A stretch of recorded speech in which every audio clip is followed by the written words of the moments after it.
My name is Kevin McCarthy. My wife is Gail. When my story began, we were both 27, married for 6 years, and had no children by choice. I won't bore you with the details of how we met. It was typical of thousands of other relationships. We met, liked each other, fell in love, and got married. At the time of our wedding, I would say that we were very average. Neither of us had to fight off the opposite sex, but neither did children and dogs run away from us squealing. We had sex cozy 3-4 times a week. It wasn't entirely boring, but they definitely wouldn't have made a series on Cinemax about our sex life. Usually we had sex in a normal position, sometimes in others. After 6 years of working behind desks, we were both a little out of shape. We weren't exactly candidates for a fat boy farm, but it would have been entirely possible if we hadn't done anything. Gail, I said. I was looking closely at myself in the mirror and noticed that I had a belly. I think I need to go on a diet, maybe start running or join a fitness club or something like that. This is stupid, Gail said. We're not kids anymore. Is it normal to gain a few extra pounds as we get older, or is this your sneaky way of telling me I'm getting fat? No, not at all. I just think it wouldn't hurt for both of us to get in better shape. I thought she was going to throw something at me, but she just turned back to the stove. Looking over her shoulder, she said, "Do what you want, just don't drag me into this."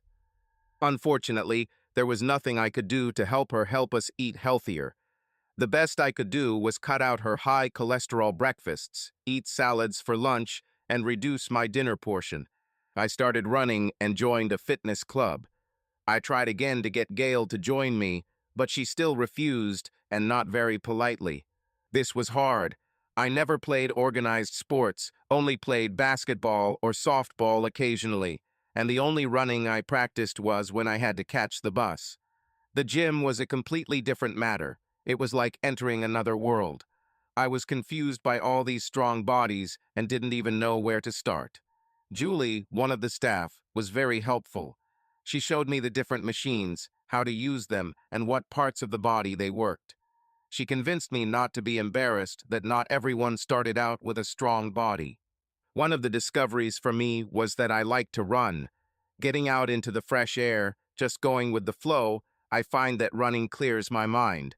Often I would start a run thinking about a problem and find a solution by the end of the run.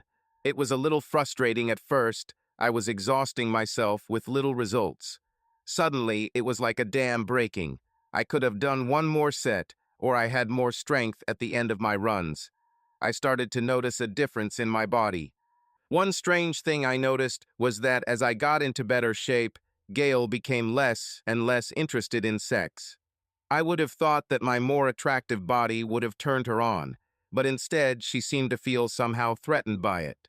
As I lost weight and gained muscle, I realized I needed a new wardrobe, which seemed to make Gail even more unhappy. "Don't you think we have better ways to spend our money than on new clothes?" she said. I couldn't think of a good answer, so I just shrugged and walked away. I couldn't help but notice the admiring looks from the women in the office, but despite Gail's attitude, I considered myself happily married and off the market. I noticed that Gail seemed to be getting depressed and tried to talk to her. "Gail," I said, "what happened? You seem so sad all the time. I'm worried about you. Why don't you want to talk to me? You just look so young and beautiful, and I'm just an old rag. I'm afraid of losing you to some young bitch." "Gail, I tell you all the time that you are an attractive woman and I love you. But if you're not confident in yourself, why don't you go to the club with me? I would be too embarrassed next to all these strong bodies." "Gail, first of all, they're not all tough bodies, and most of them didn't start out that way. They had to work at it." "Sorry, Kevin, I just can't." I was stumped. I brought her flowers every week. At least once a week, I would go to her office to take her out to lunch. Then one day, she amazed me. "Kevin, please don't come to the office again." "I'm sorry, what? Why?" "I like having lunch with you." "It's because of the way other women stare at you when you walk in." "I thought you'd like it when other women are jealous of you." "I liked it at first, But the last time I was in a stall in the ladies' room, I heard Sally and Jane talking. So what were they talking about that got you so upset? She hesitated to speak, so I put my arm around her, pulling her towards me. She started crying, and I could barely understand her through her tears. Oh, they said things like, "What's a hottie doing with a wimp like Gale? God, I wish I could take him for a ride, but he doesn't even notice anyone but her." "Why do you care what they think?" I said. "Besides, didn't you hear what they said? You are the only one for me. I see what's beneath the surface, and that's the woman I love, the only woman I'll ever love." I hugged her tighter, giving her a gentle kiss on the top of her head until she fell asleep right on my shoulder. I was confused. Obviously, I wanted her to get into better shape, but only for the sake of her health and self-confidence. My love for her was unconditional. It didn't depend on her appearance. She was a contradiction, upset and insecure about her appearance, but unwilling to do anything about it. What's worse is that our sex life, which was already getting worse, got even worse. Nothing I tried worked. I bought her sexy lingerie, which she refused to wear. I bought scented massage oils to give her a sensual massage, and she fell asleep. I admit it was disappointing, but I believed strongly in fidelity and in our marriage vows, including for better or worse. We somehow delayed. Despite my disappointment, I continued to try to support and encourage her, but it was a losing battle. The office Christmas party was approaching, and despite her objections, I took Gail shopping to buy her a nice dress. The party was quite awkward. Gail could barely let go of my hand. The only times she would let go were when one of us needed to go to the bathroom or when I went to get drinks. Her eyes constantly darted, looking at other women with envy. Her anger could hardly be contained if she thought that someone was looking at me. She reluctantly danced a few dances with me, and the rest of the evening we just watched other couples dance. While we were sitting, Sharon Gomez, one of the colleagues, walked up. "Excuse me," she said to Gail. "Do you mind if I dance with your husband?" "As you wish," Gail answered, dissatisfied. "Would you like to dance, Kevin?" Sharon asked. "No, thanks," I said. "I'll stay here with Gail." This happened a few more times, and Gail seemed more and more irritated. "Kevin, I'm tired," she said finally. "Please take me home." "Of course, honey," I said. "I'll get our coats now." On the way home, she became angry. "Why didn't you dance with these bitches?" She bared her teeth. "You obviously wanted to." "It's not like that, dear," I said. "I only wanted to be with you. That's why I refused them." "Then why did they keep coming?" "They must have had a good laugh at Kevin's fat cow." "Gail, they were just being friendly. They saw that we weren't dancing and thought maybe I'd like to dance while you rest." "Yes, of course. Friendly, yeah," she said, turning her back to me and looking angrily out the side window. We drove the rest of the way home in tense silence. The car had barely stopped in the driveway when she jumped out and slammed the door.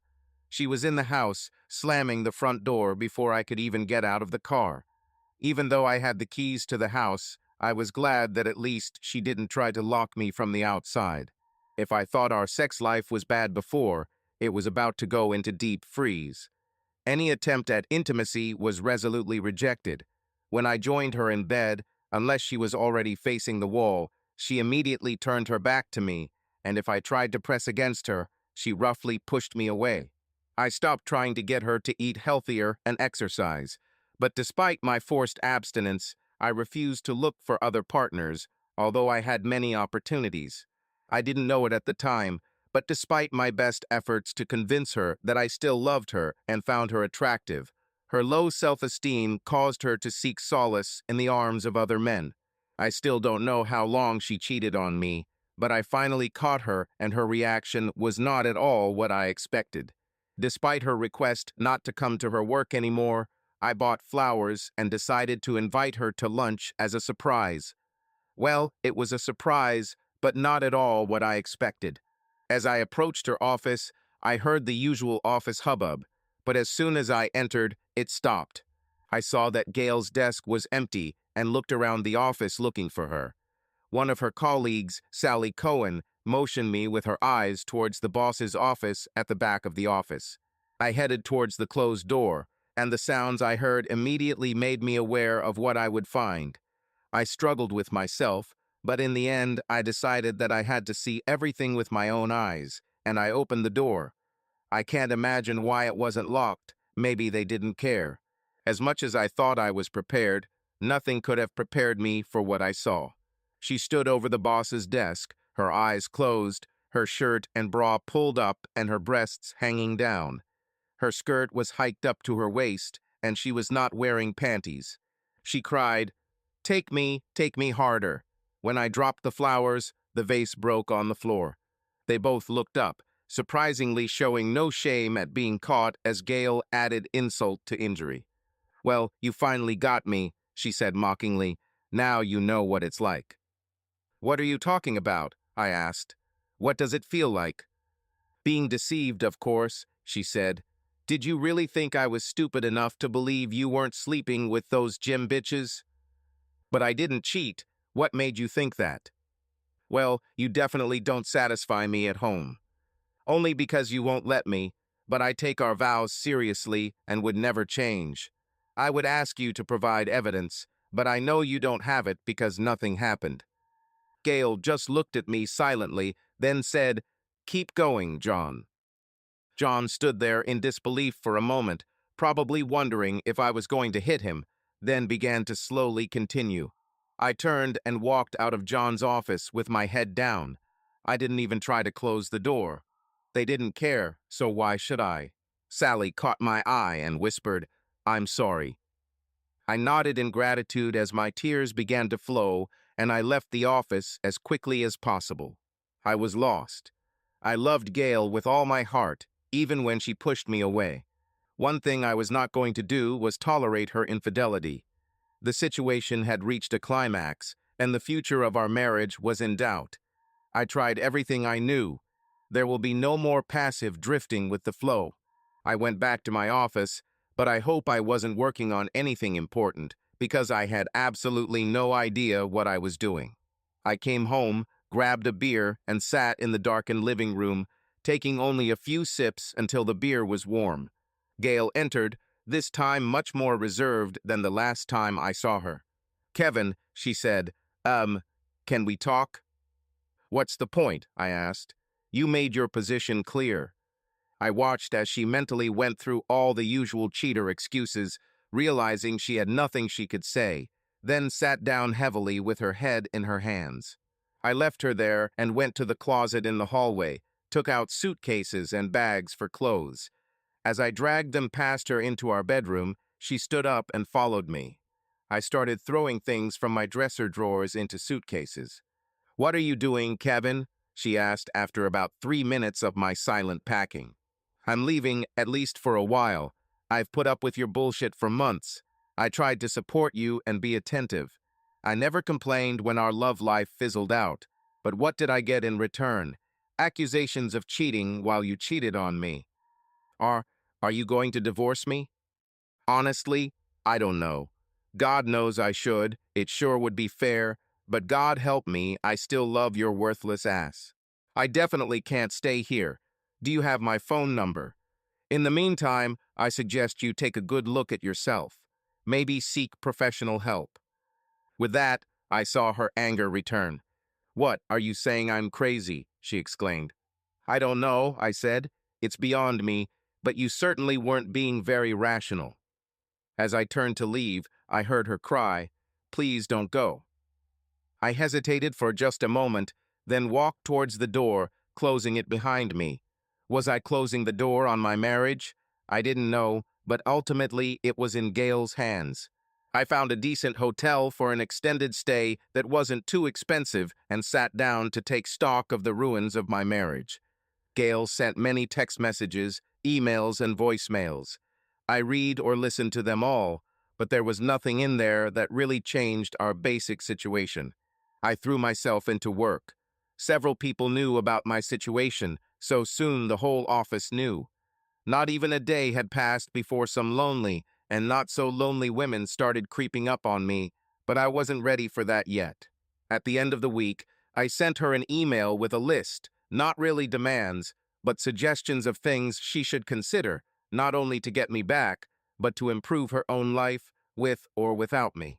The first thing I knew she would encounter with great resistance was to see a psychologist, try to get to the root of her self-esteem problems, and understand why she could convince herself that I was cheating, so much so that she felt justified in her cheating.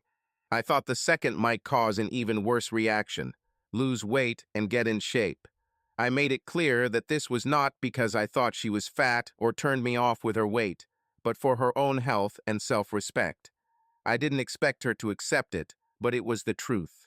I told her that I would be putting half of the mortgage, homeowners' insurance, and utilities into a joint account. She will be responsible for the rest and her own food and car expenses. As expected, I received a loud voice response full of indignation and ignored it. I thought about giving her a deadline, but decided against it. I didn't want to be in a situation where I would have to back out of the deadline and weaken my position. In my head, I set a time limit of 6 months to see significant improvement. I wasn't sure what it would look like and wanted to give myself some flexibility. A few days after sending the letter, her sister, June, called me asking to speak with me, and I agreed. We met at a local bar after work. "Kevin," she said, "what's going on?" Gail panics. She said you left her. "Did she tell you why?" I asked. "Not really. She just said she did something stupid and you got angry and left." I took a deep breath. I wasn't sure how much of our personal life I wanted to share, but June was a good daughter-in-law and became a good friend. Maybe she could help. "June, as you know, I've been trying to get in shape." "Yes, Kevin, we noticed everything. We're all proud of how well you did." "It looks like not everyone." Gail seemed to object to this. "That's not true, Kevin. Gail was always bragging about you." "Well, you wouldn't prove it to me. It seems that the more I got into shape, the more it moved away. I don't think she told you about our personal life." Um, uh, I'll take that as a yes. She, she was shy. But I wasn't shy enough to cheat with some scoundrel." June looked startled. She didn't say anything about it. "Listen, June, I love Gail. Yes, I wanted her to work on herself, not because I didn't love her for who she was, but for the sake of her own health and self-esteem.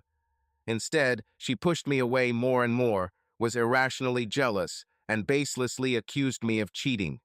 Then I found out that she cheated on me. I don't know what to say, Kevin. I know Gail adores you, and this separation is killing her." "June, do you really want to help Gail?" "Of course I want." "Then talk to her. Convince her to get counseling. I don't know if we have a future if she doesn't get help." "I will do my best, but please give her time. Don't do anything hasty." "I won't, but I can't wait forever. Time is ticking." We exchanged a brief hug and went our separate ways. There was no official contact for a couple of weeks, although I heard that her parents had to help her with some bills. I heard from June that she finally convinced Gail to get help, and she started seeing a therapist. It was too early to tell how much it would help, but it was a start. I talked to Gail at least once a week. It was difficult to judge just from a phone conversation, but therapy seemed to be helping. She seemed much more balanced. She still wasn't doing anything to get in shape, and it was starting to annoy me. Despite my disappointment, I was still hopeful, so I resisted the urge to start officially dating, but I started joining group activities just to be social. Sometimes it was dinner and a couple of drinks on a random Friday after work. Always a mixed bunch, and I tried not to spend too much time with any one woman too often. It was completely innocent, and it helped me get out of my funk. I was in such a good mood that I even began to feel better about the fate of my relationship with Gail. What I didn't know. One Saturday, a group of me and I decided it would be fun to go back to our childhood and spend the day at a nearby amusement park. When we got off one of the crazy rides, we were all a little dazed and Sharon tripped and fell into my arms. Right in front of Gail and June. "Get away from my husband," Gail shouted, waving her bag. When several guys defended Sharon, Gail turned her wrath on me. "I knew you were having an affair," she shouted, "but I felt guilty for cheating on Mr. Perfect. Well, the truth has finally come out." She turned and cried on June's shoulder. "I have no idea what you're talking about, Gail," I said. "I'm just here with some work friends." When Gail turned around, half a dozen hands went up. "This is Henry, Sharon's fiancé," I pointed to Henry, who was hugging a sobbing Sharon. "Now that you've completely ruined what should have been a fun day, why don't you go away and leave me alone?" As I turned and walked away, I saw June leading a crying Gail toward the exit as the crowd that had gathered to watch the conflict dispersed. I was absolutely devastated. Thank God I wasn't driving. I probably would have swerved off the road. Henry and Sharon dropped me off. "Are you going to be okay, Kevin?" Sharon asked. "As always these days," I said with a sigh. "How are you? I'm so sorry you got caught up in this." "I'm fine, Kevin. It was more of a shock than anything." I leaned towards the window and shook Henry's hand, while Sharon gave me a kiss on the cheek, then watched them drive away before pulling myself into the house. I was shocked to the core, but the big question hung in the air. Was this a step back, perhaps fatal, or could this shock be what awakened Gail? There were a few missed calls and messages on my phone, but I was too exhausted to deal with them right now. I took a long, hot shower and fell into bed. The next day, I woke up with renewed determination. Although I wasn't quite ready to give up on Gail completely, I decided that I would no longer put my life on pause indefinitely. I had no intention of getting involved with anyone at work, but Sharon insisted that she introduce me to some of her single friends, and when I came into the office on Monday, I gave her the go-ahead. Sharon gently brought me back into the dating circle, arranging meetings with several of her single friends and relatives. Although they were all generally pleasant to talk to, I didn't feel particularly connected to any of them. None of the meetings lasted more than 2 or 3 dates, some even less. I could see that Sharon was starting to get annoyed with me. "What the hell are you looking for, Kevin?" she said. "Most guys would jump at the chance to be with any of these women." "Honestly, I don't know, Sharon. None of them felt right." "Ah, maybe you're still too attached to Gail," she said as she left my office. "Maybe. I thought, after everything she did to me, do I still want Gail?" I spent the next couple of days thinking about what Sharon had said and, while relaxing with the Sunday paper, was alarmed by a knock on my front door. I went to open it and stepped back. It was Gail. I received periodic calls from June giving me updates about Gail. Gail seemed quite embarrassed about her behavior at the amusement park. She recommitted herself to therapy and was making some progress. She also signed up for a gym, but I was starting to think it was too little, too late. Once I got over the shock, I stepped back and waved her in, closing the door behind her. I couldn't help but notice that she had lost quite a lot of weight. "Would you like some coffee?" I asked her. "Yes, please," she replied nervously. After I set the coffee to brew, I laid out a few snacks, and we sat down at the table, neither of us quite ready to start a conversation. When the coffee was ready, I prepared her mug the way I remembered what she liked and brought the cups to the table. "You look good, Gail." "Thank you. I finally took your advice and started studying." "Well, it definitely works. So what brings you here?" I was wondering, hoping if we still had a chance." "I'm afraid this is a very difficult question, Gail. I started dating." Gail's face fell, and she looked like she was about to cry. "Nobody's serious, and I'm really glad you're working on yourself. I only wish you'd done it sooner. Now, I'm afraid this may be a case of too little, too late." If I thought this would help, I was sadly mistaken, as Gail dropped her head into her hands on the table and began to sob. I was torn. On the one hand, I firmly believed that she herself created this situation, but on the other hand, this was the woman whom I loved with all my heart for more than 6 years. Should I just reject her? I realized that I might be making a huge mistake, but I invited her to have dinner together. She almost knocked over the coffee cups when she rushed to hug me. "Yes, yes," she said, I would really like to. How should I dress? What time will you pick me up? Nothing too fancy, I said. A little better than jeans and a t-shirt, and I'll be there at 6. With that, she was halfway out the door before she came back, hugged me and kissed me, and then disappeared instantly. What the hell was I thinking? I said to the empty house as I went to get ready for a date with my ex-wife. I pulled up right at 6 o'clock, and before I could even get out of the car, she bounded out wearing tight jeans that showed off her butt, a pair of high-heeled sandals, and a white blouse unbuttoned to the middle of her generous cleavage. She clearly tried her best. I managed to get out of the car in time to open the passenger door for her, and she wasn't shy about giving me a deep view of her cleavage. As sexy as she was, I started to think it was a mistake, that she was expecting more from this date than I was willing to offer. Dinner was generally pleasant, although the conversation kept turning to her, "I'm so sorry," and her sexual innuendos. One particularly painful topic arose when I suggested that she should not pin all her hopes on getting back together with me. "Are you trying to tell me that it's over between us?" she asked, barely holding back tears. "No, not really," I said carefully, "but our relationship has gone through serious tests, and I'm not sure that it will be so easy to restore it. I'm really proud of the way you've worked on yourself, and I'm not saying there's no hope, but you have to be prepared for the possibility that it might not work out. You should look for other relationships that don't carry our baggage." Her tears were flowing more openly now, but she nodded. I understand, Kevin. It will be difficult, but I will try." She was clearly disappointed when I insisted on driving her straight home after dinner, but she perked up when I walked her to the door. "Are you sure you won't come for one drink?" she asked, blinking her eyes at me. "I don't think that's a good idea right now," I said.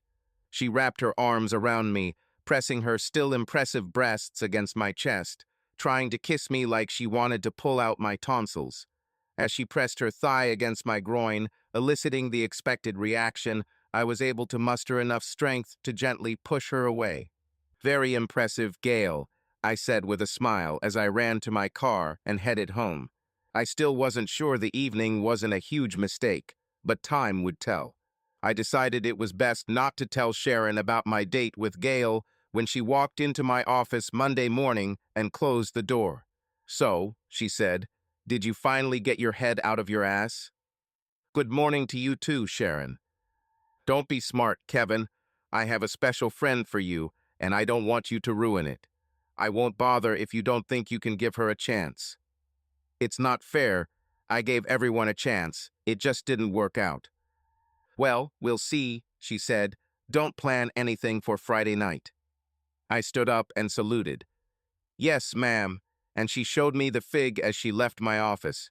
Sharon surprised me by not going on a traditional blind date, but by inviting me to dinner at Henry and Sharon's house on Friday night to introduce me to her friend Marilyn.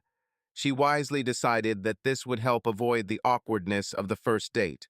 Everything went surprisingly well. Marilyn was a charming dinner companion, attractive and well-figured. She wasn't going to take Tom Brady away from Geisel, but I'm not Tom Brady either. It went so well that I asked her out on a real date the following Friday, and she said yes.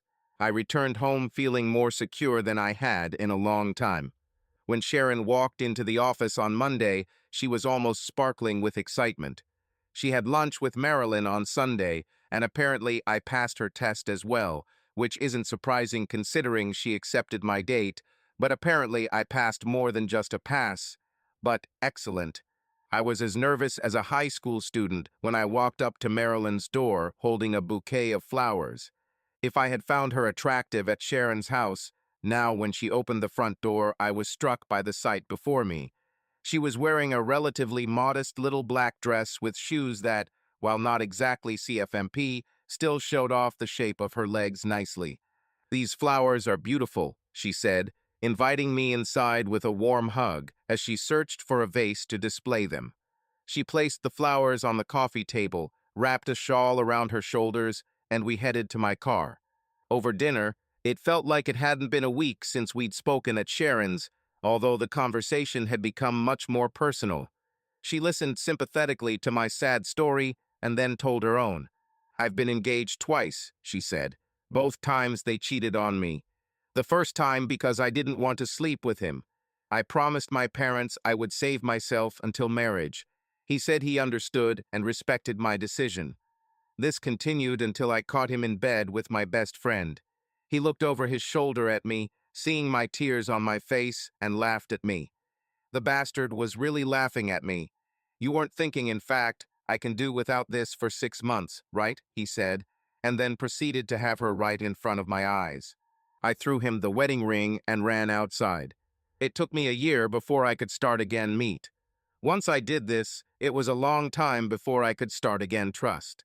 When I found a man who I thought was the one, I thought I could avoid doing the same thing. A mistake in letting him take my virginity. Although it was uncomfortable at first, I began to enjoy sex and thought Stuart was satisfied too. It turned out that I was too vanilla. Fortunately, I didn't catch him red-handed, but that was the end of our relationship. I was a little older and wiser and started dating again pretty soon, but kept everyone at a distance, not allowing myself to get too involved with anyone. Well, as you know, I said, this is my first date since I broke up with Gail, and the jury is still out on where we're going, so you definitely don't have to worry about me pushing you. I understand, she said. Why don't we just take things one step at a time and see what happens? I nodded in agreement, paid the bill, and we went to a nearby nightclub to dance. None of us were interested in fast dancing, but as soon as the DJ played a slow number, we hit the dance floor. Marilyn danced much better than me. I was more of the hold and move to the music school of dance. Marilyn was having none of it, and soon I began to look like I knew what I was doing. To be honest, I'm pretty sure Marilyn still got more attention than me. We finished, and I walked Marilyn to her door. She kissed me warmly goodnight, and her lips tasted so sweet that I wanted to try more, but we both knew it was too early. I knew that renegotiation relationships were inherently risky and that I should at least date more women, but I felt such a connection with Marilyn that I couldn't imagine there could be anyone better. During one of my semi-regular meetings with June, I decided to find out how Gail was doing. Kevin, she's dating, but I'm afraid she's just doing something. I think she's just treading water, hoping she can get you to take her back. None of the men she dates last more than a few dates. I think they can tell that her heart just isn't in it. A curse. I really needed to work things out with Gail before things got too far with Marilyn, but Gail wasn't making it easy. Although our post-date activities had progressed into some pretty heavy making out, I didn't feel comfortable moving on without resolving my situation with Gail. I was glad to hear from June that Gail was still dating. She still missed me and hoped that we could get back together, but she pulled herself together and wasn't as depressed anymore. June mentioned a cute guy about our age who seemed to be staring at Gail in the therapist's waiting room, but June didn't think Gail even noticed. In the meantime, I received some warning signs from Marilyn. After the date, as we sat on her couch during one of our makeout sessions, she brought up the topic. Kevin, she said, don't you think I'm sexy? I was dumbfounded, to put it bluntly, stupid. Oh, of course I do, I exclaimed. You're the sexiest person I know. Then why don't you do anything about it? We've been dating for weeks, and you haven't even tried to take your top off with me. I stuttered. Perhaps it's not entirely your fault. I could just take it off myself. But I'm an old school girl. I like it when a man takes the initiative. Finding my voice, I tried to explain. I wanted to, believe me, but I didn't think it was fair to you. Honestly, what do you mean? I haven't fully figured out my relationship with Gail yet. A week before our dinner at Sharon's, I invited Gail to dinner in an attempt to negotiate some terms with her. What have you come to? Marilyn asked with tears. I've decided that I want to be with you, but I still worry about Gail. She's made a lot of progress, but she's still very vulnerable. Despite everything, I still care about her as a person and don't want to hurt her. I don't know if I should be jealous of Gail or proud of you, Marilyn said through tears. I think it's a very honorable relationship, but if you don't take me to bed now, I'll take you right here. At this point, my little brain began to do the thinking for me, and after I picked her up and kissed her passionately, I followed Marilyn into her bedroom, shedding her clothes along the way. Marilyn's body was even more incredible than I could have imagined. She wasn't model thin, but she had an earthy, feminine shape with the smallest, sweetest belly and round hips. When she turned to me, I saw that she had a beautiful round butt, which I wanted to grab with my teeth and fingers. Her breasts weren't huge, but they blended well with her body. I came back from my thoughts when Marilyn spoke. Well, are you going to watch this all night or do something? At this, I grabbed her and threw her on the bed, climbing next to her. Despite my workouts, I wasn't particularly proud of my body, but Marilyn seemed impressed as she ran her hand over my chest and down to my abs. I didn't have a real six-pack, but there were some outlines of it. Then we started having sex. It was the most beautiful thing, darling, she said. Yes, I said. It was definitely the best thing in my life. Then we had sex again. Ugh, we're all wet, she said. Let's run to the shower. She jumped out of bed and ran to the bathroom. Hey, this is cheating, I shouted after her while she laughed at me. I caught up with her in the shower, pinned her against the wall, and had sex with her again. I was exhausted and needed Marilyn's help to cleanse myself and get ready for bed. I could only sit while she undressed and made the bed. Then I climbed in and spooned her, cupping her breast with my hand. I woke up slowly, gradually remembering the events of the previous night, enjoying the feeling of Marilyn's body next to me. All too soon, nature took its course, and I went to the bathroom to empty my bladder and wash my face. When I came out, Marilyn was still sleeping, so I headed into the kitchen to see what I could make for breakfast. I started reaching for my clothes, but I thought, why? While I was preparing breakfast, Marilyn came into the kitchen, following the dress code. Coffee, she moaned. I need coffee. I placed the large mug in front of her as I sat down with my own. Ah, she said, taking a long sip, the nectar of the gods. I served us both a plate of scrambled eggs and toast, and we ate in silence. Finally, I broke the silence. Well, I don't know what exactly Stuart was looking for, but if this is too vanilla for him, then I'm scared to introduce him to Tutti Frutti. Marilyn almost choked on her coffee. Well, I might have learned a couple of new tricks since we broke up, but I don't think anything short of whips and chains would satisfy him. Now it was my turn to choke on my coffee. I think I like a little kinky sex as much as the next person, but some of these people scare the crap out of me, I said. Amen, said Marilyn. So where does this leave us? I hope this keeps us together for a long, long time, I said. You know what I mean, she said, throwing her napkin at me. What are you going to do with Gail? Oh hey, this was the question I was hoping to avoid, although I knew that sooner or later it would have to be addressed. We were still married, damn it, damn, what should I do now? The last time I talked to June, she said Gail was doing better, but I wondered what this news might do to her. I chose the path of a coward. I called June. I asked her to meet me after work, and I think she sensed that this was not good news. I arrived first and took a quiet table. June arrived shortly after. The waitress took our drink orders, and when she brought our drinks, I told her we didn't want to be disturbed. If June wasn't worried before, her look told me she knew what was coming. June, I said, I think you know why I wanted to meet you. She nodded sadly. June, I've met someone and we're serious. I'm afraid I can't wait for Gail any longer. I know it's impossible to completely avoid pain, but I'd like to keep it to a minimum. Do you have any ideas? I wish I could, Kevin. Like I told you, she's dated men, but nothing serious. She still doesn't notice that guy in the waiting room, even though I hinted. Damn, I need to tell her. It's not fair to leave her in the dark.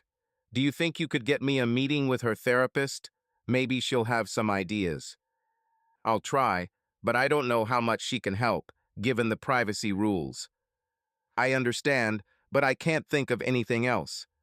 June, true to her word, made time for me to see Gail's therapist, with the expected reservations. I arrived at the therapist's office and was warmly greeted by an attractive middle-aged African-American woman as I shook her hand. "Thank you for agreeing to see me, Dr. Johnson," I said. "I understand that this is quite unusual." "Please call me Althea," she said. "May I call you Kevin?" "Finally, Dr. Althea. Well, you asked for this meeting, but you understand that I can't talk about the details of Gail's case." Yes, I understand. I assume Gail has told you the basics of our situation." Althea sneezed. "My problem or question is that while I am very happy for the progress that Gail has made both mentally and physically, unfortunately or fortunately, depending on how you look at it, I'm involved in a relationship with another woman. It seems serious, but I'm afraid of the impact it will have on Gail. If I don't break things off with Gail, I'm afraid I'll just lead her by the nose, and that won't be fair to her either." Althea sighed. "I don't think I'm breaching confidentiality by telling you that your concerns are valid. Gail is still in a very fragile state, and I'm afraid your concerns about the impact of your announcement are accurate. However, I also agree that leading her by the nose by giving her false hopes will only hurt her in the long run. The sooner she starts working on her life after your relationship, the sooner she will recover." "Thank you, Althea. Here is my business card. Please feel free to call me if you feel I could be of assistance in Gail's therapy." "Thanks, Kevin. I'll keep that in mind." We shook hands, and as I walked through the reception area, I saw a man about my age with a young girl. The girl got up to go into Althea's office as I was leaving, wondering if this was the man June had mentioned. I called June to tell her the news. We decided that she should be there to support Gail as much as possible. I knocked on June's door, and when she opened, I saw Gail sitting on the couch with hope in her eyes, but she must have read the look on my face, and the tears were already starting to form. June sat next to her and put her arm around her shoulders while I pulled a chair to the opposite side of the coffee table. "Gail," I said, "I think you know why I'm here." She nodded slowly, sniffling and holding a handkerchief to her eyes before blowing her nose. "First of all, I have to tell you how proud I am of the progress you've made. I know it hasn't been easy for you." She nodded again, still snoring quietly, and I could tell she was on edge. "Unfortunately, while I was waiting for you, I met someone else and things got serious between us." "Is that the bitch from the amusement park?" she flared up. "I told you that Sharon is just a friend from the office," I said with a sigh, "and she's engaged to Henry. But yes, she's Sharon's friend." "Come on, you just couldn't wait to get into her pants." "It's not like that. She knows about our situation, and together we decided to hold back until I sorted out my feelings for you. I won't lie, it was hard. There were many nights when I wanted to just turn around and go back to her." "So what's changed?" Gail asked without looking up. "It was on our date. I realized that I just don't feel that connection to you anymore, and I'm still resentful of how our relationship fell apart. I'm sorry, Gail, but I'm going to get a lawyer and start the divorce process. I'll try be as fair as possible." Gail jumped up, a flash of rage on her face. "Well, that's it. The poor boy ran into a little trouble and abandoned ship. Go get your damn divorce, I don't care," she said, and then ran into her room and slammed the door. "Well, that's a failure," June said, and I shot her an angry look. "Sorry," she said. "This is not the time for bad jokes." "Okay," I said. "You were just trying to lighten the mood. I just don't think that's possible right now." We hugged. I kissed her on the cheek and headed to my car. I went straight to Marilyn, and she immediately understood my mood.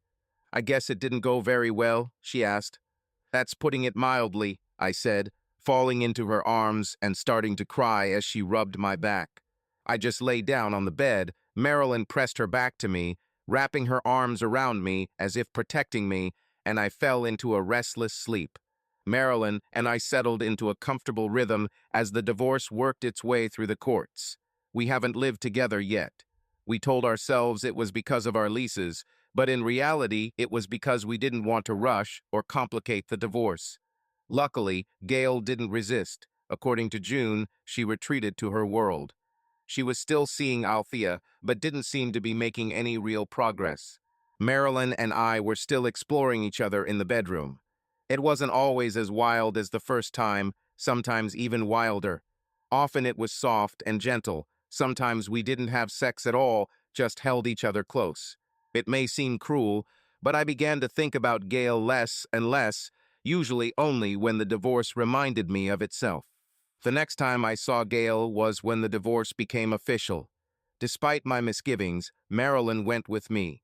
My judgment was proven correct when Gail saw Marilyn. I was afraid she would blow up the divorce right there, but she signed all the papers and stood up.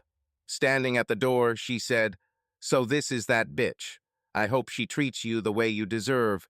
The sarcasm just dripped off of her, then turned and ran out of the office. "I'm so sorry," June said before running after her. My relationship with Marilyn continued to develop steadily. We soon began to live together, and she began to give subtle and not so subtle hints that she was ready for the next step. I still kept in touch with June, and, as expected, Gail relapsed after her divorce, but continued to attend Althea and was making progress again. I ended up proposing to Marilyn, and after talking to June, we decided it was best she didn't come to the wedding, let alone Gail. We got caught up in wedding preparations and didn't contact June until we returned from our honeymoon about 3 months later. When I finally called June, she had a lot to say, so we invited her to tell us all the details. "I think I should start from the beginning," June said. "As you know, Gail was very upset about the divorce." I know, that's a huge understatement. Anyway, everything was back to our new normal until Gail saw your engagement announcement in the newspaper. "Damn," I said. "I didn't even think about that." "Don't beat yourself up about it," she said. "Actually, it could be a good thing." "Eh?" Marilyn and I said at the same time. "I don't mean it the way it sounds, and of course it didn't start out like that. Gail was really out of her mind in pain, and Dr. Johnson and I were very concerned for her, but she eventually calmed down, but was very depressed. I took her to an appointment one day, and she was having a really bad day. She was completely overwhelmed, and I felt like there was nothing I could do. That's when Adam, the same guy I told you about, came over to console her. He had his arms around her as she cried, and then Adam's daughter Chloe walked out of Dr. Johnson's office. Although she herself had just been crying, she approached Gail to ask what was wrong with her. "I did a bad thing, honey, and now I'm suffering, and it hurts." "Why were you crying?" "My mother also did a bad thing. She doesn't live with us anymore, and I miss her." I didn't need to say that Gail could have guessed what Chloe's mom had done, and I think at that moment Gail actually realized what she had done. All the months of therapy, and one little girl broke through all her defenses, and she began to cry so much that Dr. Johnson had to come out and take her to his office. Adam, of course, had no idea what was going on, and I didn't know how to explain it to him, especially in front of Chloe. I also had selfish motives. I knew that he was attracted to Gail, and I was afraid that he might back down if Gail's story was revealed carelessly.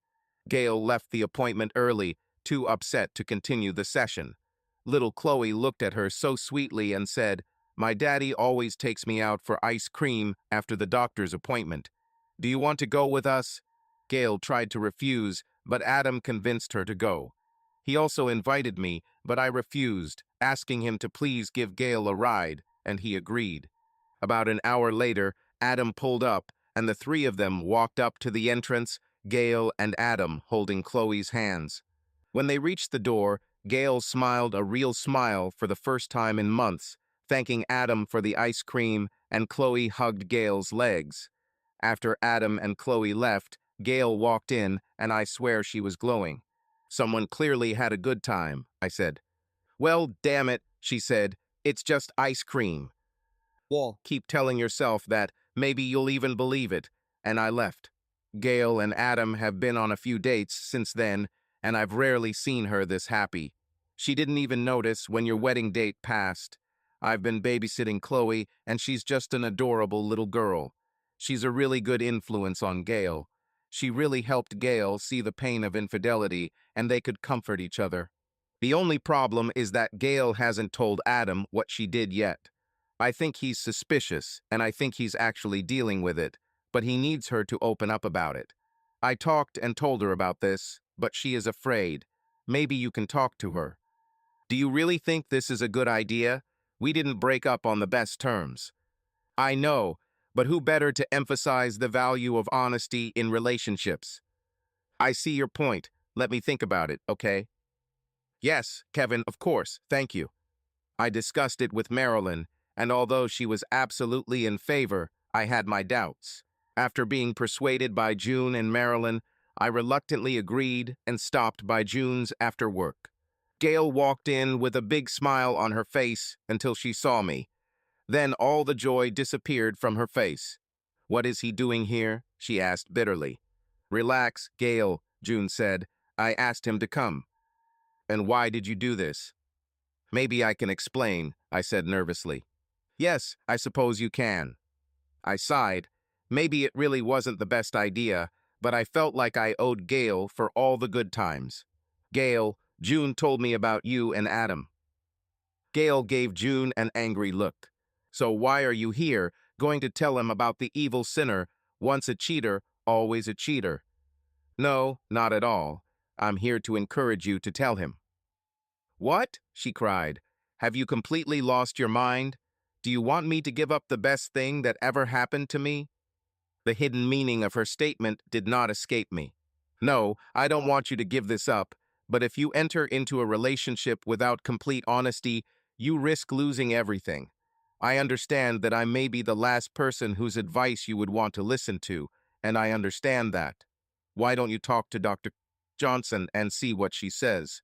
I don't expect you to believe me, but I really do wish you happiness, and from what June told me, you have a really good chance with Adam and Chloe. I hope you don't miss this chance." I hugged June and kissed her on the cheek, and although she tensed, I also hugged Gail. "Good luck, Gail," I said as I walked away. Gail actually talked to Dr. Johnson, took our advice, and told Adam about us. There were some difficulties. Adam was still suffering from his first marriage, but with Althea's help they got through it. Chloe helped too. Adam saw the real connection between her and Gail and didn't want to mindlessly destroy it. There hasn't been a wedding yet, but I wouldn't be surprised if it happens at any moment. Marilyn is pregnant with twins, and I hope to be as good a father to them as Adam is to Chloe. Gail and I maintain a polite, if chilly, relationship, and we sometimes meet at June's, where I prepare Chloe for the future challenges of childcare. Subscribe to our channel so that your second chaff doesn't cheat on you, and go ahead and listen to the next story, because this story is nothing compared to the next one. If you're under 18, don't even think about listening to the next one.